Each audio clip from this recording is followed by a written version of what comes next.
इन दोनों ने delivery boy को अपने घर के अंदर बुलाया और वहीं पे पड़े हुए एक लैपटॉप चार्जर की सहायता से उसका गला घोंटकर हत्या कर दी। पुलिस द्वारा लाश को ढूंढने के अभी लगातार प्रयास चल रहे हैं। गला घोंट के मार देने के बाद उन्होंने बॉडी को, क्योंकि फ्लिपकार्ट का बैग बहुत बड़ा होता है, उसमें बॉडी को भर के वैगनार कार जो गजानन की थी उसमें जाके ले गए हैं और जाके डंप कर दिया है नहर में।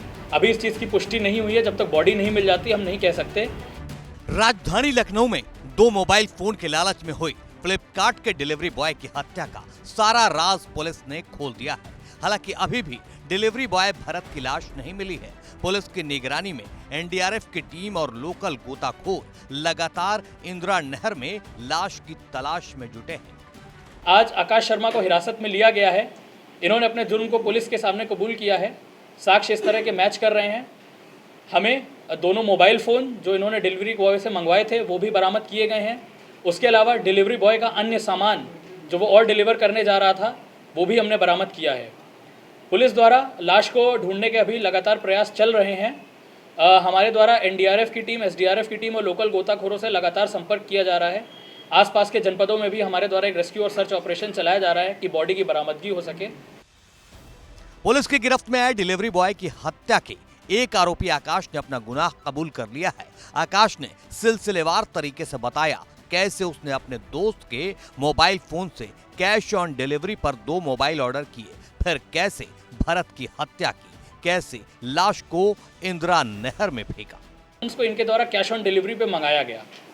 जब डिलीवरी बॉय इनके यहाँ मोबाइल फ़ोन लेके पहुँचा तो इनके मन में लालच आ गया और इन्होंने सोचा कि डिलीवरी बॉय को पैसा दिए बिना उसके ये दोनों मोबाइल फ़ोन्स और अन्य सामान को हम जब्त कर लें।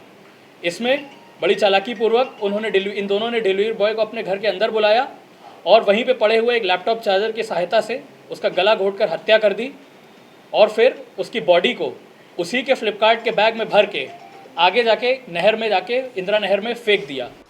डिलीवरी बॉय भरत की लाश नहीं मिली है, इसलिए पुलिस अभी इस नतीजे पर नहीं पहुंची है कि भरत की लाश को काटकर इंदिरा नहर में फेंका गया है या फिर गला घोंटकर मारने के बाद उसे ऐसे ही इंदिरा नहर में फेंका है। लाश की बरामदगी के बाद इस राज से पर्दा उठेगा।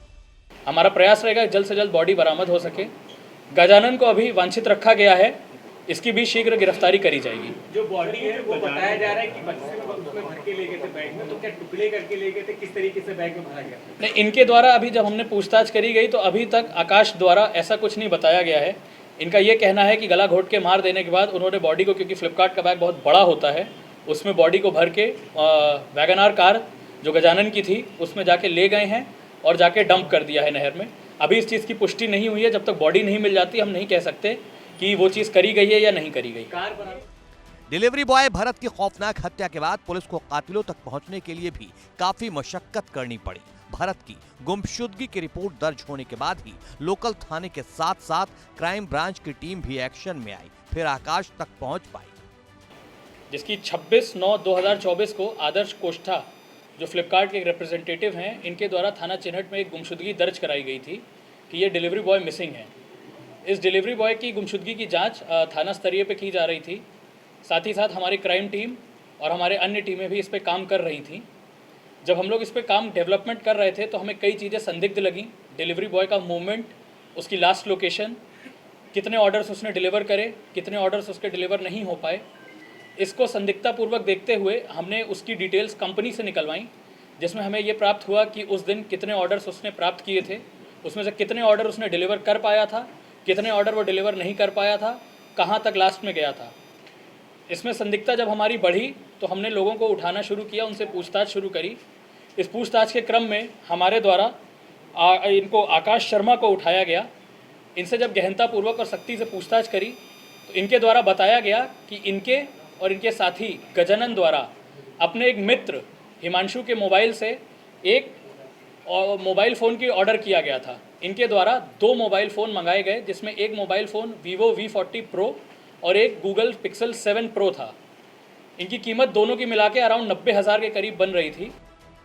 पुलिस की तफ्तीश में आकाश और गजानंद के अलावा एक और संदिग्ध हिमांशु का भी नाम सामने आ रहा है, जिसके मोबाइल फोन से आकाश और गजानंद ने फ्लिपकार्ट से 2 मोबाइल फोन का ऑर्डर दिया था। हालांकि पुलिस अभी हिमांशु के हत्याकांड में शामिल होने को लेकर कंफर्म नहीं है, जबकि आकाश का साथी गजानन अभी भी फरार है, जिसे जल्द गिरफ्तार करने का पुलिस दावा कर रही है।